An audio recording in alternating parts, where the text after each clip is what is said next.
Bien, maintenant, nous allons commencer la séance de questions. Est-ce que quelqu'un a une question à poser? J'espère que oui. La première est toujours la plus difficile. Monsieur, il faut appuyer sur le bouton d'abord. Oui. Il faudrait poser une question à Fawza Charfi et une question à Sylvie Noni. La première question, c'est El Bourini était de culture initiale persane. Les sciences, enfin la recherche scientifique, suppose discussion et controverse, y compris philosophique, donc une certaine liberté. Je voudrais savoir s'il y a une différence de perception de cette liberté scientifique dans le monde persan chiite et dans le monde sunnite. Et pour Sylvie Noni, je voudrais savoir comment évolue l'apport de la science arabe après El Ghazali.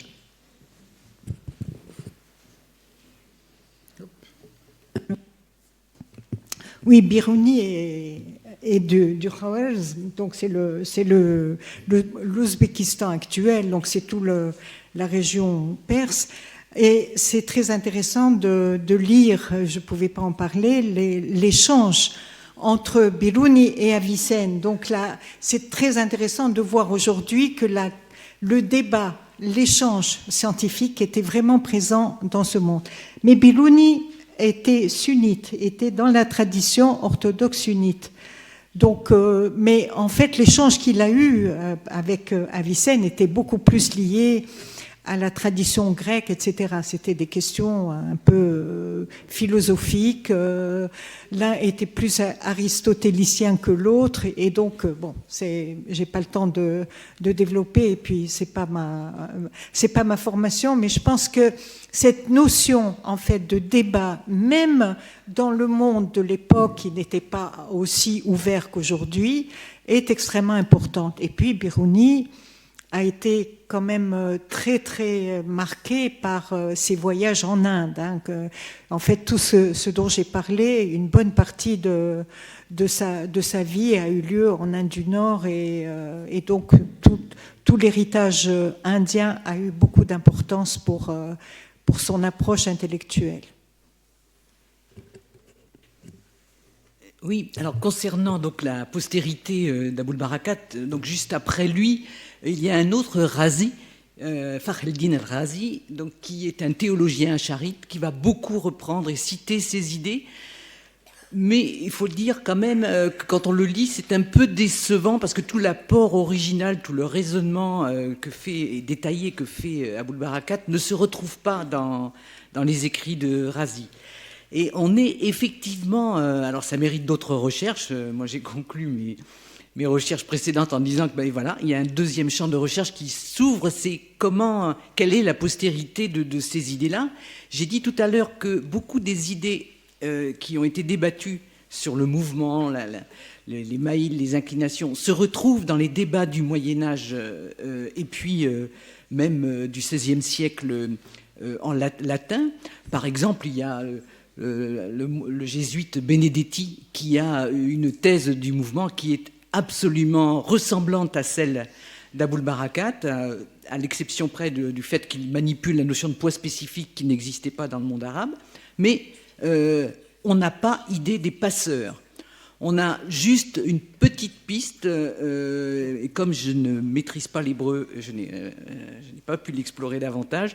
C'est un savant qui vit en Espagne musulmane, un savant juif qui s'appelle Hasdai Crescas, qui lui aussi, donc si j'en crois ceux qui ont pu le lire et qui l'ont étudié, reprend énormément les thèses d'Aboul Barakat. Mais là, donc c'est des choses très ténues. Et puis parfois on se dit peut-être qu'il y a des idées qui n'ont pas de postérité, voilà, des branches mortes dans l'histoire de la physique, et puis les choses renaissent dans un autre pays avec un autre historique par la suite. Voilà. Mais effectivement, on est un peu sur beaucoup plus de questions que de réponses sur cette postérité. Merci. Est-ce qu'il y a d'autres questions? Tu avais une question? Ah oui, pardon, oui. D'abord, remercier les conférenciers. La richesse et la densité intellectuelle du Moyen-Âge nous apparaissent en pleine clarté. Et je remercie aussi Karine Chemla pour animer Sphère, enfin, avoir animé Sphère, l'histoire des sciences, d'une manière générale. Il est très important pour moi, qui a appris ça il y a 50 ans. Il y a 50 ans, on nous disait le Moyen-Âge n'existe pas. Il n'y a rien. Les Arabes n'existent pas. Donc, et on faisait démarrer la science, en gros pour les mathématiques à Viette, puis la physique à Galilée, et puis on enchaînait Descartes, puis Huygens, Newton, et puis Aristote, oui, on se souvenait d'Aristote. Et j'ai fait 50 ans la grecque avec Madame Charfi à la Cachan. La leçon sur la chute dans le vide, j'aurais admiré vous avoir, parce qu'effectivement, quand on apprend Galilée, et je conseille à tous les jeunes de lire effectivement un tout petit peu les discours de Galilée, et puis ensuite les dialogues de Galilée, puis ensuite les discours. Dans les dialogues, il y a cette fameuse discussion que Madame Denis a évoquée, de le vide. Pourquoi cette universalité de la chute? Et ça n'est pas du tout évident. Elle l'a bien signalé. On va discuter de ça. Et la discussion chez Galilée, reprise de Benedetti, est absolument la même. Elle est superbe. Lisez-la, c'est un raisonnement d'une logique mathématique qui est absolument bouleversante. Alors, on en vient à la question. On en vient à la question. Voilà. Pourquoi n'a-t-on pas parlé de eau et environnement et de cet immense apport de la culture arabe à la culture de l'eau et de la sobriété?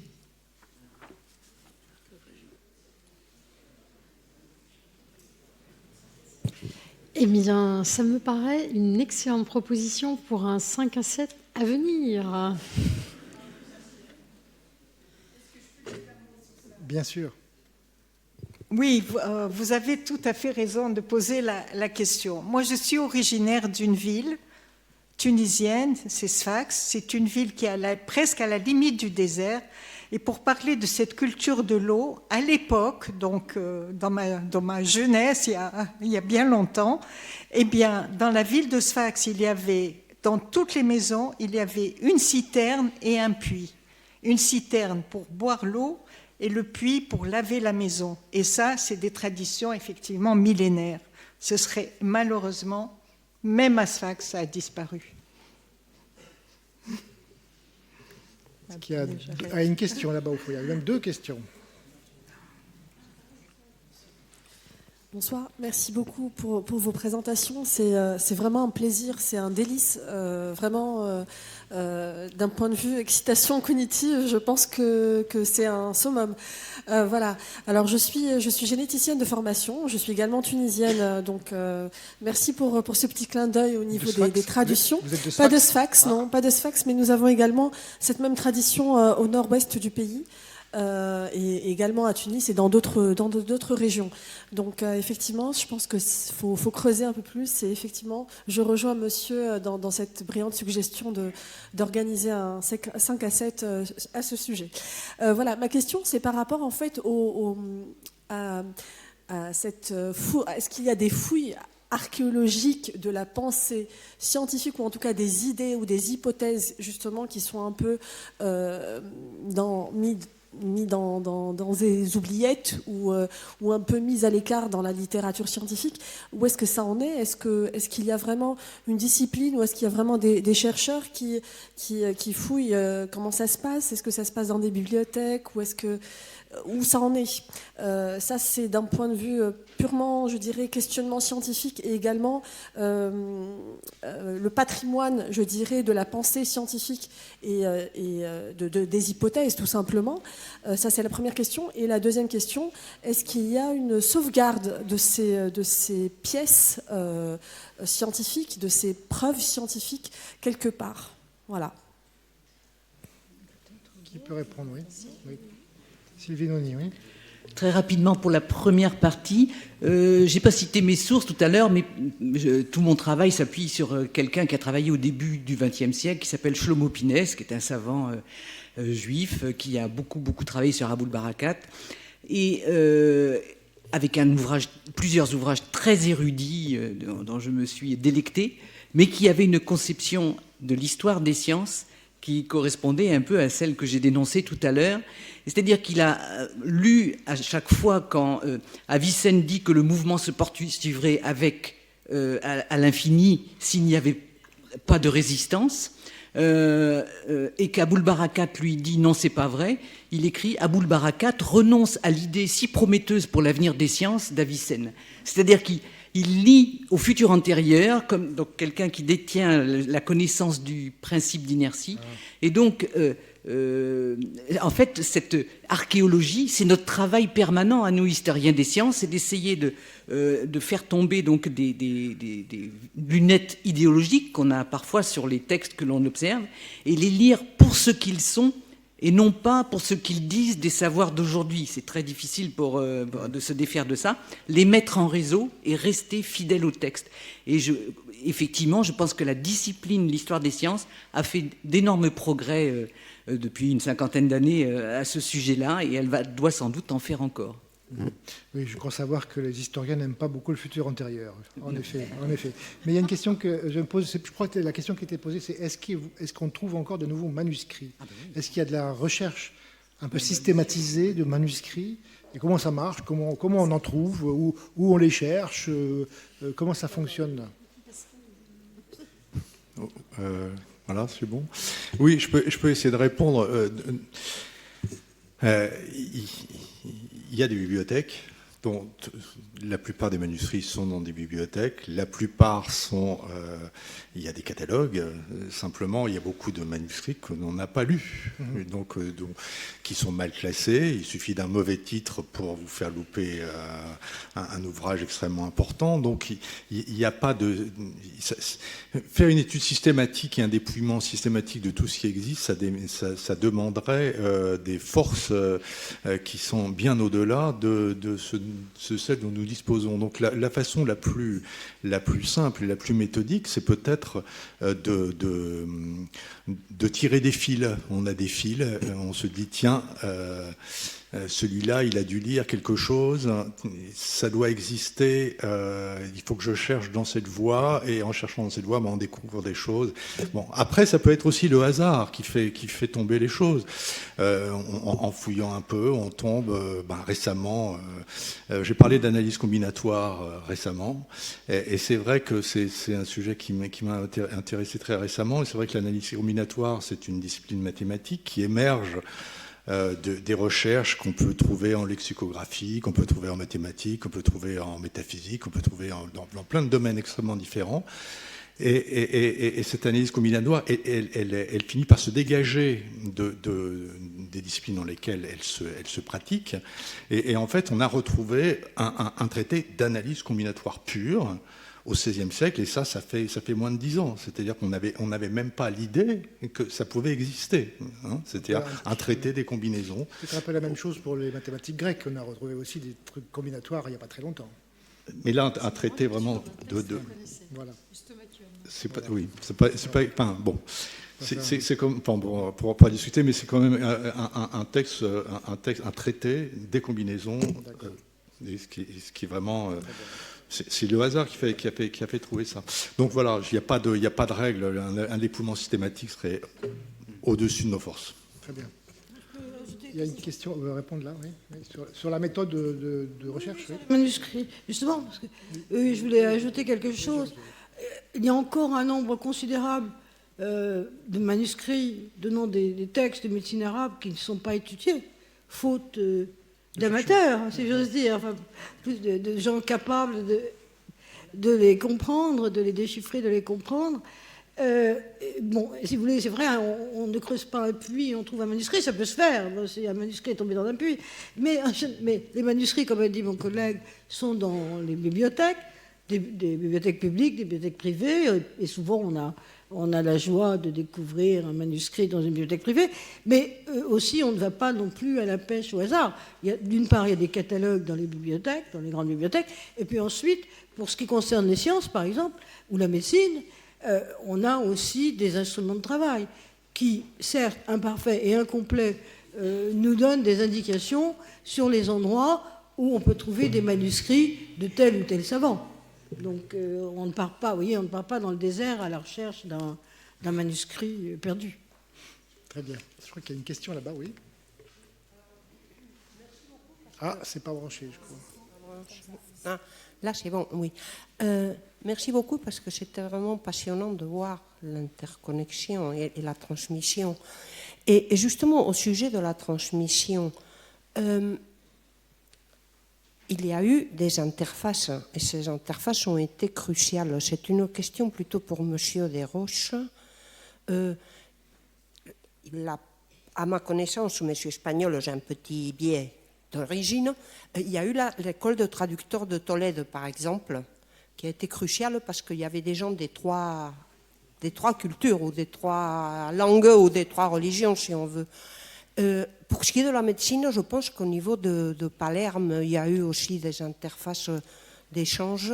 Enfin, est-ce que vous pouvez nous dire un petit peu plus, s'il vous plaît? Et comment c'est passé finalement dans notre culture, enfin comment ça a été traduit au latin et passé à la culture occidentale, si on peut dire. Parce que finalement, c'est la transmission de la culture grecque à travers les Arabes. S'il n'y avait pas eu les Arabes, on n'aurait pas notre culture grecque, je crois. Oui. Donc, est-ce que vous pouvez commenter un peu tout ça, s'il vous plaît? Enfin, bon, là, je pense que Daniel Jacquard serait plus à même que moi de répondre, mais enfin, effectivement, il y a deux choses à distinguer. Il y a d'une part la traduction du grec ou enfin, d'autres langues à l'arabe, et après ça, de l'arabe au latin. Alors, vous avez mentionné effectivement l'école de Tolède, les traducteurs espagnols dont j'ai fait allusion, mais je crois que Daniel Jacquard peut justement parler mieux que je pourrais le faire de la traduction, par exemple, en Italie, Salerne et ce genre de choses. Oui. Alors, il y a deux choses, parce que il y a deux choses dans votre question. Enfin, la manière dont c'était traduit, enfin, les lieux de traduction. Bon, l'école de traducteurs de Tolède, en général, maintenant, on évite de parler d'école. Hein, c'est un regroupement de traducteurs de l'arabe au latin, à la fois en philosophie. C'est là qu'on a traduit les grandes œuvres philosophiques d'Avicenne, hein, et cela entre le XIIe et en continuité jusqu'à la fin du XIIIe siècle, et sous le patronage de l'archevêque de Tolède. Et puis on a traduit aussi énormément, Gérard de Crémone notamment, un nombre considérable d'œuvres scientifiques et philosophiques de l'arabe au latin. Vous avez cité Palerme, oui. Il y a eu aussi la cour de Frédéric II, de l'empereur Frédéric II, n'est-ce pas, avec des contacts entre les trois cultures, on peut dire. Pour ce qui concerne la médecine, par exemple, la traduction de l'arabe au latin a commencé plus tôt que pour les autres disciplines.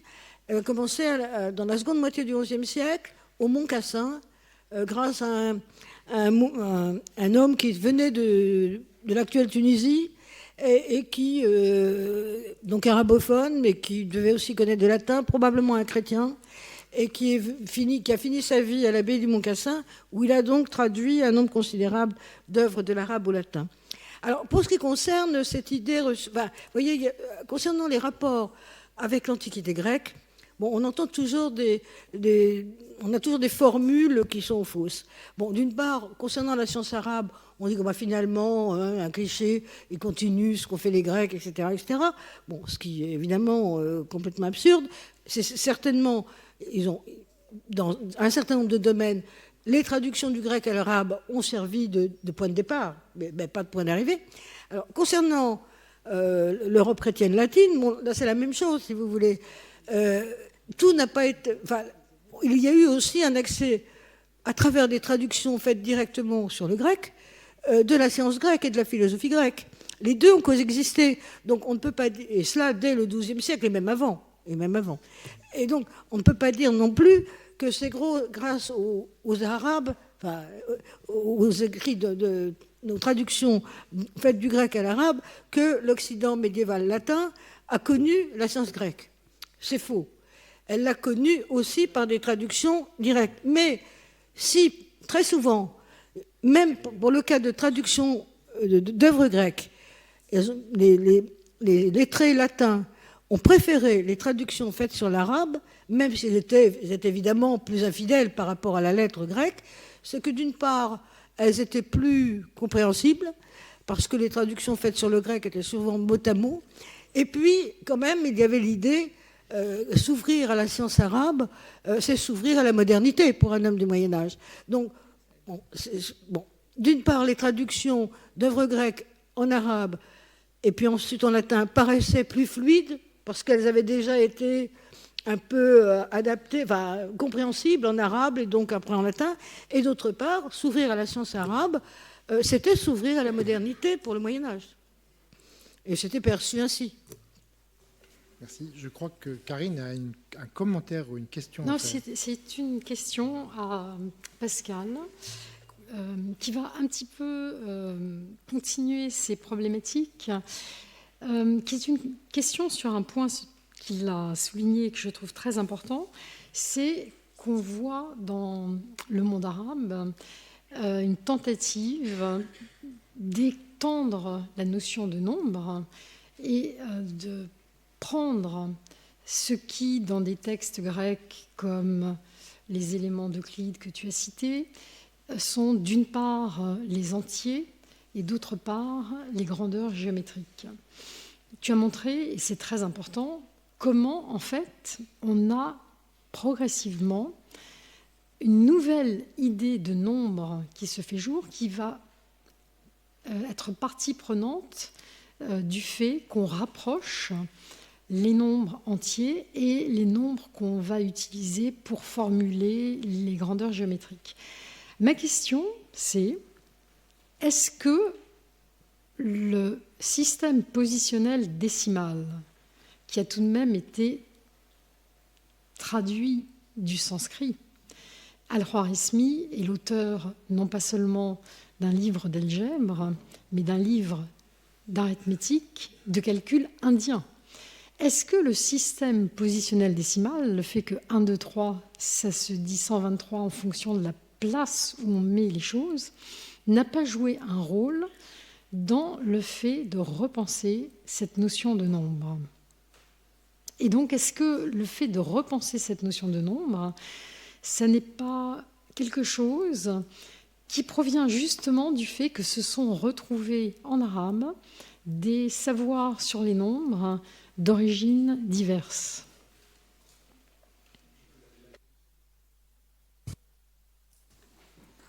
La question est évidemment difficile parce que là, c'est posé aussi la question du contexte, de la formation, de ce qu'on a lu ou ce qu'on n'a pas lu. J'ai quand même le sentiment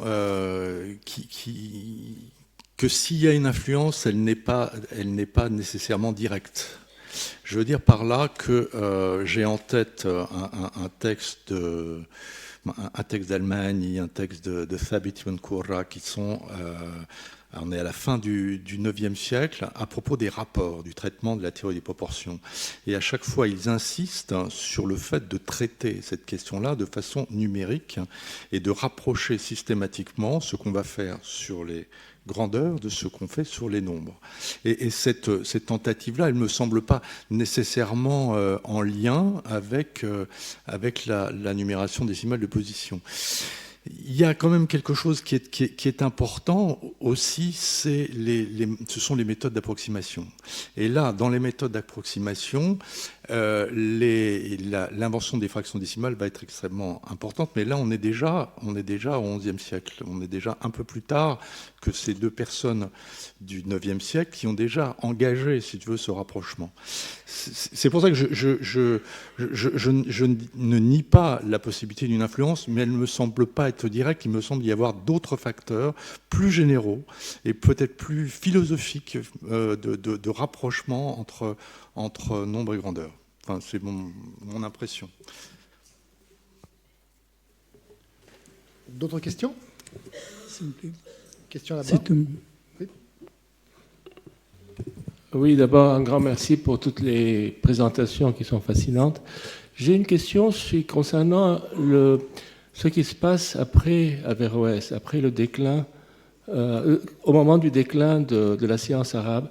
J'aimerais savoir si vous avez des idées sur, vous pourriez m'indiquer quelles sont les origines de ce déclin, les causes de ce déclin au XIIIe, XIVe siècle. Qui peut répondre à ça? pour dire la vérité, je vais aller la poser cette question, parce que je ne connais pas du tout la réponse. Fawzia. On n'a pas une explication claire du déclin, mais les causes, elles sont externes et elles sont internes. Puisque vous avez parlé d'Averroès, Averroès, donc philosophe du XIIe siècle, répondait à Razzelli, qui a été cité tout à l'heure, et qui, lui, avait donc écrit L'incohérence des philosophes, et Averroès répond l'incohérence de l'incohérence. Donc il répond à Razzelli. Et que fait Averroès? C'est qu'il veut réhabiliter la philosophie. Je simplifie pour les jeunes qui sont là. Et en fait, jusqu'à aujourd'hui, le débat Averroès-Razzelli, qui a eu lieu il y a presque 9 siècles, à un siècle d'écart, est toujours présent dans le monde musulman. C'est-à-dire qu'il opère une sorte de distinction entre ceux qui sont pour l'ouverture, pour la sécularisation, pour la séparation, on va dire, de la science et de la religion, etc., et ceux qui sont dans l'orthodoxie sunnite. Je parle du monde sunnite, l'orthodoxie sunnite, donc qui a opéré petit à petit une sorte de clôture dogmatique, 12e, 13e. Voilà, tout était figé dans le monde sunnite et ça a été le déclin de la philosophie. Alors, on ne peut pas dire, mais comment la philosophie s'arrête comme ça? Il y a eu des causes. Bon, il y a un certain nombre de causes qui sont proposées, les causes économiques, le fait que effectivement, les échanges qui, avant, passaient par ces terres d'islam que l'on a citées, sont passés par les voies maritimes. Donc, il y a eu les guerres aussi, la chute de Bagdad au XIIIe siècle, etc. Donc, ces causes économiques ont aussi leur importance. Jusqu'à maintenant, en tout cas, je ne pense pas qu'il y ait comme ça un schéma très clair de ce déclin. Mais moi, je voudrais ajouter un mot, puisqu'on a parlé d'héritage du patrimoine. Ce qui est quand même inquiétant, c'est que toutes les universités qui ont été créées à l'époque, la Zitouna chez nous en Tunisie, 9e siècle, ensuite l'Azhar au Caire, etc. Toutes ces universités dites traditionnelles dans les pays d'islam, ou de manière générale dans les pays d'islam, n'ont pas transmis la science. Qu'est-ce qu'elles ont transmis? Elles ont transmis ce qu'on appelle les sciences traditionnelles. Et ça, donc, c'est une question qu'on peut déjà se poser. Donc, dès le départ, en fait, la science a rayonné partout, mais elle n'a pas, comment dire, de manière un peu vulgaire, on va dire, elle n'a pas fait de petits sur place. Quand on parle de Biruni, qui a suivi les traces de Biruni ou qui a suivi les traces d'Averroès? D'ailleurs, lorsqu'on dit Averroès, c'est très significatif parce que son nom, ce n'est pas Averroès, c'est Ibn Rushd. Donc le jour où Ibn Rushd ou Averroès redeviendra Ibn Rushd, peut-être qu'on sera sorti du déclin. Voilà.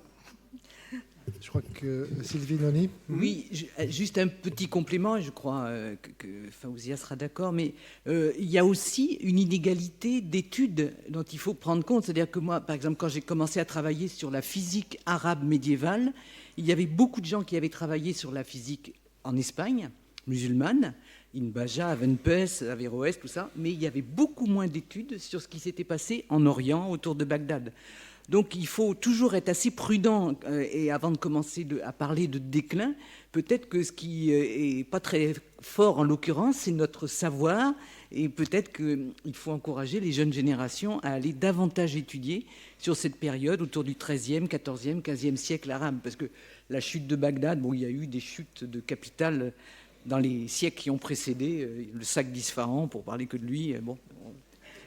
La culture savante s'en est remis. Mais donc, ce déclin de la culture arabe est peut-être aussi le signe de notre plus faible connaissance de certaines périodes que d'autres. Oui. Un mot. Oui, non, parce que justement, le principe du jeu, c'est qu'on termine à 7 heures. Je voudrais juste revenir, mais vraiment approuver ce que vient de dire Madame Sharfi à propos des universités. Il n'y a pas vraiment... c'est l'Occident médiéval latin qui a inventé l'université.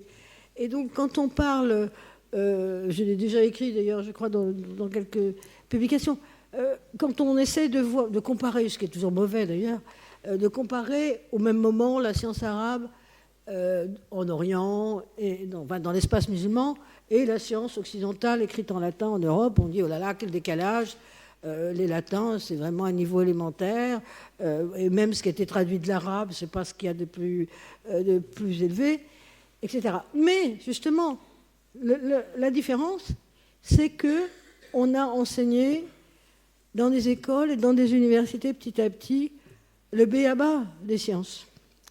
Et donc, il y a eu de génération en génération, eh bien, tous ceux qui avaient accès à l'université, et petit à petit, c'est devenu de plus en plus gens, ont pu avoir au moins une initiation scientifique. Je pense que il faut insister là-dessus, la transmission des sciences dans le monde, dans l'espace musulman, se faisait essentiellement autour de maîtres et d'élèves, autour d'écoles, comme on disait aussi dans l'Occident chrétien avant la fondation des universités. Donc je crois que c'est très important quand on veut un peu essayer de comprendre des choses complexes. Tu veux dire un mot pour conclure, peut-être ? Je voulais juste dire sur cette question, qui me paraît assez important de la prendre de façon plus large. On pose la même question par rapport à la Chine. Pourquoi la science en Chine, qui était en avance par rapport, etc., à l'Occident? Donc, pour essayer de comprendre ces phénomènes qui, en fait, font partie de la vie des sciences, à certains moments, les sciences se développent de façon fulgurante, à d'autres, peut-être, les phénomènes restent à établir, comme Sylvie Noni l'a répété, mais il faut essayer de prendre ces phénomènes de façon globale pour mieux les comprendre et pour éviter d'attribuer à des facteurs des causalités qui, en fait, ne tiendraient pas dans d'autres contextes où il y a eu les mêmes phénomènes. Donc, je pense que c'est un regard global sur ces questions qui inclurait ce qui s'est passé en Grèce ancienne, qui inclurait beaucoup de cas où les sciences ont connu un certain recul. Ce sont l'ensemble de ces cas qu'il faudrait regarder ensemble. Merci Karine, merci tout le monde, merci aux conférenciers et conférencières, merci à tous, c'était vraiment très bien. Merci.